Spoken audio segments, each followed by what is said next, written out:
سمجھتی ہوں، نیک بننے کا نسخہ بتائیں۔ نیک بننے کا نسخہ بتائیں۔ نیک بننے کے نسخے کی مجھے سب سے زیادہ ضرورت ہے۔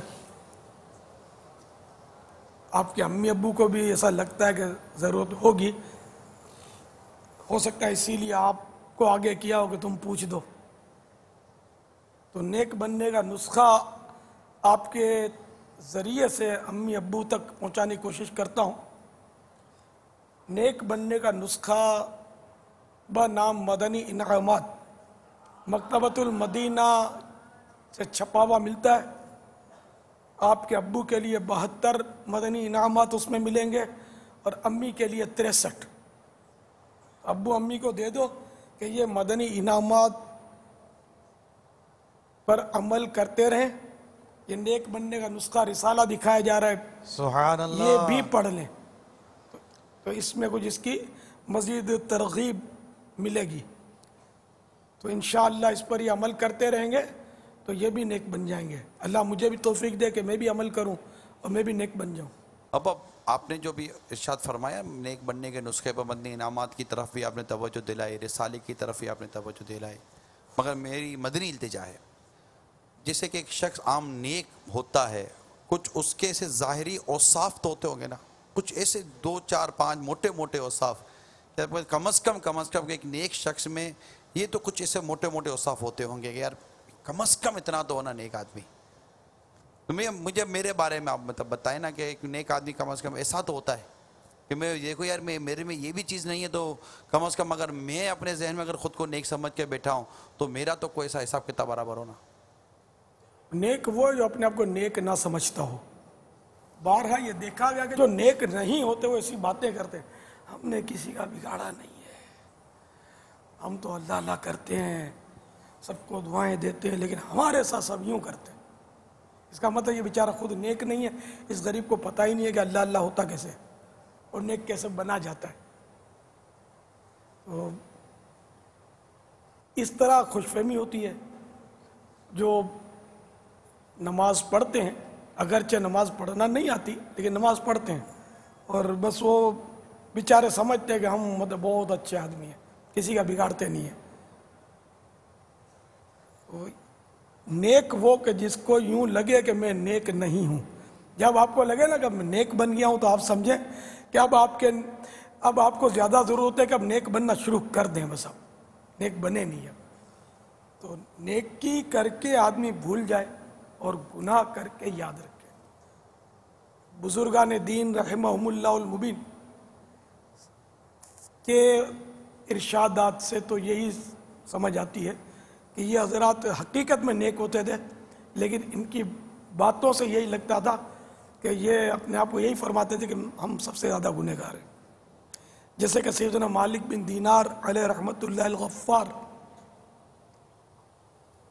فرماتے ہیں کہ مسجد میں اگر یہ اعلان ہو جائے نا کہ جو ان میں سب سے برا ہے وہ سب سے پہلے مسجد سے باہر نکل جائے تو سب سے پہلے میں لپکوں گا۔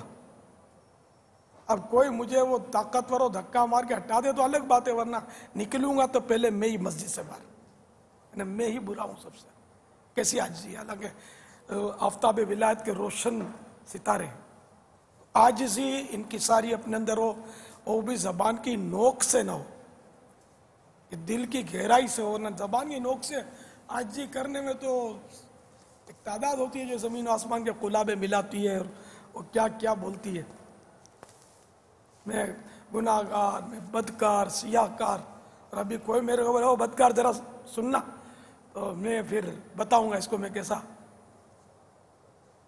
عملی طور پہ بتا دوں گا کہ میں کنفرم بدکار ہوں، ایسی کھوپڑی گھوم جائے گی۔ تو دل میں اگر گناہ گار نہیں تصور کرتا اپنے آپ کو، اللہ تعالیٰ سے ڈرتا نہیں ہے، دل میں اس کی خفیہ تدبیر کا اس سے خوف نہیں ہے، اور خالی زبانی کلامی بدکار، گناہ گار، سیاہ کار، کتا، کمینہ کہتا ہے اور دل میں ایسا نہیں ہے، تو پھر تو یہ نفاق ہے۔ ذرا نفاق کی ایک قسم ہے یہ بھی، کہ جو دل پر ہے وہ زبان پر نہیں ہے، زبان پر کچھ اور ہے، دل میں کچھ اور بھرا ہوا ہے اس کے۔ حقیقی عاجزی اللہ تبارک و تعالی ہم سب کو نصیب فرمائے. خصوصاً جو مائک پر آتے ہیں وہ عاجزی کے الفاظ اکثر زیادہ بولتے ہیں، ہم جیسے جو ہوتے ہیں نا بہت بولتے ہیں، اور مزاج ان کا مطلب آسمان پر نہیں تو کم از کم بادلوں میں ضرور ہوتا ہے، سب کا نہیں لیکن مجھ جیسوں کا. تو اس لیے مطلب اللہ تعالیٰ سے دعا ہے کہ اللہ تعالیٰ ہم سب کو حقیقی عاجزی نصیب فرمائے. تو بہرحال نیک بندہ بعض اوقات دیکھنے سے پہچانا جاتا ہے، بعض اوقات نہیں بھی پہچانتا. پہچان آپ نے مانگی ہے تو وہ ہر ایک کے بعد وہ آنکھیں نہیں ہوتی کہ بعض اوقات وہ ایسا اپنا اس نے روپ دھارا ہوتا ہے کہ کوئی اس کو نیک سمجھے ہی نہیں، اور وہ واقعی ہے کہ نیک ہوتا ہے. بعض ایسے ہوتے ہیں کہ وہ یوں رومال رکھیں گے اور یوں کرتا پہنیں گے اور بالکل کلف لگایا ہوا امامہ، اور خالی اس کو آپ نے انگلی لگائی تو اس نے تاڑ کر کے رکھ دیا. ایسا نیک ہوتا ہے. لگتے ایسے نیک ہیں، گوری چمڑی ہوگی تو لگے گا نور برس رہا ہے. اب وہ نور تو بلال حبشی رضی اللہ تعالیٰ عنہ کے چہرے پر بھی تھا، جو کہ بھی نہیں بلکہ لفظ بھی واپس لیتا ہوں، نور تو بلال حبشی رضی اللہ تعالیٰ عنہ کے چہرے مبارک پر تھا، حالانکہ رنگ ان کا سفید نہیں تھا. اب میں اپنے دل کو تو کالا بول سکتا ہوں، ان کے چہرے کے لیے میں یہی لفظ لوں گا کہ ان کے چہرے کا رنگ مبارک ظاہری طور پر سفید نہیں تھا لیکن نور برس رہا تھا. تو عبادت کا نور جو ہے وہ ہم سب وہ آنکھ نہیں رکھتے جس سے نظر آئے. اب جیسے تہجد گزار جو ہوتا ہے اس کے چہرے پر نور ہوتا ہے، اب یہ واقعی نور ہے یا چمڑی ہی سفید ہے یہ کیسے طے ہو؟ یہ اللہ تعالیٰ بس وہ ہمیں دل کی نظر نصیب فرمائے کہ ہم عبادت کا نور شناخت کریں، ورنہ گوری چمڑی پر فدا ہو کر بعض اوقات بعض لوگ ایمان بھی قربان کر بیٹھتے ہیں. اگر جینے کی خواہش ہے تو کچھ پہچان پیدا کر. صلو علی الحبیب صلی اللہ تعالی علی محمد. مجھے اپنی اور ساری دنیا کے لوگوں کی اصلاح کی کوشش کرنی ہے انشاءاللہ.